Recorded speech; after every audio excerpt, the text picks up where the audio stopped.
5 दिसंबर 1945 की बात करते हैं, जब दोपहर 2:10 पर फ्लोरिडा से टेक ओवर करने वाले 5 यूएस नेवी के टॉर्पेडो बॉम्बर एयरक्राफ्ट के बारे में। इस मिशन को फ्लाइट 19 भी कहा जाता है।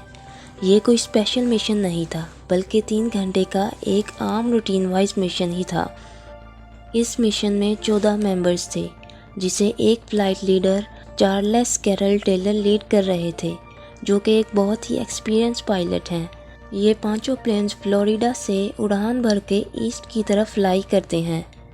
इस वक्त मौसम भी बिल्कुल ठीक था, सब कुछ नॉर्मल चल रहा था, लेकिन ठीक 2 घंटे बाद इनके स्क्वाड्रन लीडर रिपोर्ट करते हैं कि इनके कंपास में कुछ प्रॉब्लम्स आ रही हैं और इनके कंपास काम करना बंद हो जाते हैं।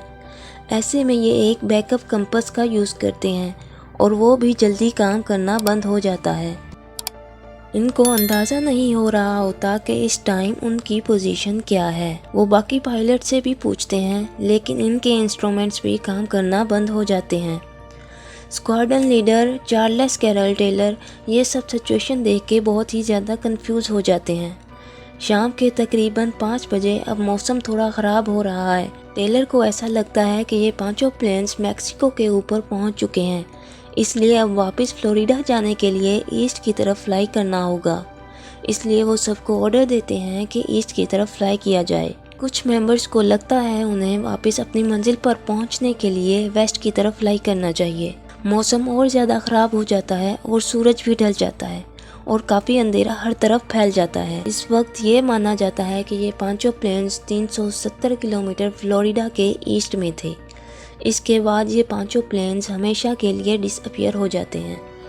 आज तक किसी को इस बात का इल्म नहीं मिल सका कि ये पांचों प्लेन्स कहाँ गए और इनके साथ क्या हुआ। फ्लाइट 19 के गायब होने के बाद एक search and Marina rescue aircraft का 13 लोगों के साथ टेक ऑफ करता है, जिसका मिशन फ्लाइट 19 को ढूंढना है, लेकिन ये भी गायब हो जाता है। इसके बाद एक बहुत ही बड़ा सर्च ऑपरेशन जिसका नाम एयर एंड सी था, जो उस टाइम का एक बहुत ही बड़ा सर्च ऑपरेशन था, इसको बुलाया जाता है। इस सर्च ऑपरेशन में ना किसी की बॉडी मिलती है और ना ही किसी एयरक्राफ्ट का टूटा हुआ हिस्सा। इस एरिया से जहां से ये सब प्लेन्स गायब होते हैं, इस एरिया को आज हम बरमूदा ट्रायंगल के नाम से जानते हैं।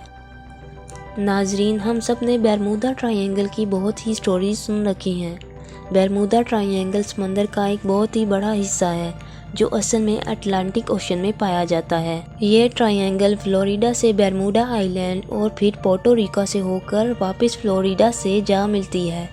इस ट्रायंगल का एरिया 8 लाख स्क्वायर किलोमीटर है, यानी कि ये ट्रायंगल पाकिस्तान और तुर्की से भी ज़्यादा बड़ा है। इस एरिया को बरमूदा ट्रायंगल या कभी डेविल्स ट्रायंगल भी कहा जाता है। ये ट्रायंगल अपने मिस्टीरियस फिनोमिना की वजह से पूरी दुनिया में बदनाम है, जहां से गुजरते हुए शिप्स और एयरप्लेन्स का कांटेक्ट अपनी बेस स्टेशन से टूट जाता है और वो हमेशा के लिए गायब हो जाते हैं। आज तक बहुत ही ज़्यादा शिप्स और प्लेन्स गायब हो चुके हैं। समंदर के इस हिस्से में एक पावरफुल वॉर्टेक्स पाया जाता है, या फिर यहाँ से सी मॉन्स्टर या एलियन का बसेरा है। बरमूदा ट्रायंगल में कुछ तो अजीब है जो ये बड़ी से बड़ी शिप या एयरक्राफ्ट को निगल जाता है।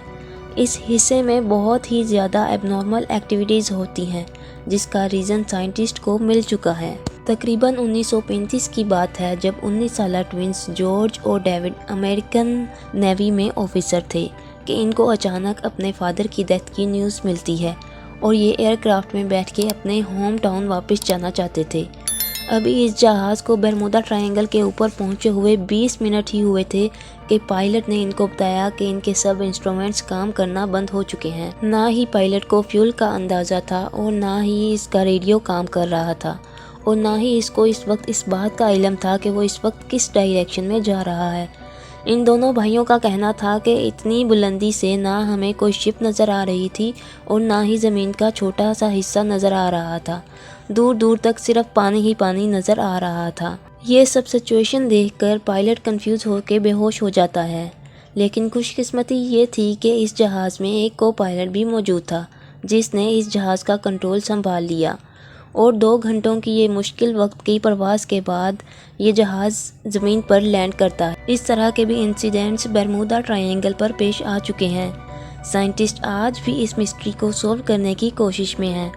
سائنٹسٹ نے کچھ ایسی ریزنز ڈھونڈی ہیں جس سے یہ کہا جاتا ہے کہ اس مسٹری کو سولو کر لیا گیا ہے۔ یونیورسٹی آف کولوراڈو سے بلونگ کرنے والی ایک امریکن سائنٹسٹ کی ٹیم نے سیٹلائٹس کے ذریعے برمودا ٹرائینگل کی بہت ہی جانچ کی ہے، جس میں ان کو کچھ ایسا دیکھنے کو ملا ہے جو شاید آج سے پہلے کسی نے نہیں دیکھا۔ انہوں نے نوٹس کیا کہ برمودا ٹرائینگل کے اوپر کچھ ایسے کلاؤڈز بنتے ہیں جو نہ کہ سکیور ہیں اور نہ ہی سرکل، بلکہ یہ کلاؤڈز ہیگزاگنل شیپ جیسے ہیں۔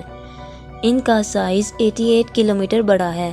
ایکسپرٹ ٹیم کا ماننا ہے یہ عام کلاؤڈز نہیں بلکہ ایک ایئر بومب ہے، یعنی جب یہ کلاؤڈز بنتے ہیں تو ان کے نیچے ہوا بہت زیادہ تیز ہو جاتی ہے، جس کی سپیڈ 250 کلومیٹر پر آور تک پہنچ سکتی ہے۔ ہوا کے ان جھونکے کی سپیڈ اتنی تیز ہوتی ہے کہ نہ کوئی ہوائی جہاز یہاں سے اڑ سکتا ہے اور نہ ہی کوئی بڑے سے بڑا شپ یہاں پر تیر سکتا ہے۔